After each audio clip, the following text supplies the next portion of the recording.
ఇగో మా చుట్టాలది లగ్గం ఉందని మా యారాలు నేను ఇద్దరం కలిసి పోయినాం. ఇక లగ్గమే పోయినాం. కట్నం పెట్టకపోతే కరం కొట్టదా అని కట్నం పెట్టినాం. ఇక మా యారాలేం పోయి 500 రూపాయలు 2 నోట్లు పెట్టింది. నేనేం పోయి 10 రూపాయల నోట్లు 10 పెట్టిన. దానికేం పోయి భారీ చీర పెట్టిరు, నాకేం పోయి అలకట్ చీర పెట్టిరు. నేను ఊకుంటానా?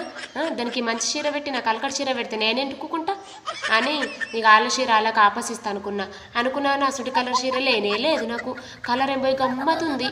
ఇక చీరని చూసి నుంచి నాకు ఇయ్య బుద్ధి కాలేదు కానీ మా యారాల చీర మీద నేను పోయి మనసాయి నాకు ఆ చీర పెడితే ఏమవుతుండే అని నాకు అనిపించుడు.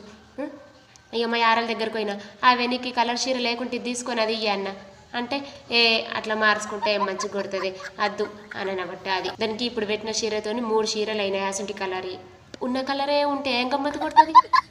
ఇక నేను ఆ కలర్ లేదని ఉంచుకున్నా. మా యారాలకు అడిగిన నీకు ఆ కలర్ చీరలు 3 ఉన్నాయి కానీ ఇది తీసుకొని నాకు అది ఇయ్యన్న ధైర్యం అయితే దగ్గరికి ఇవ్వాలి.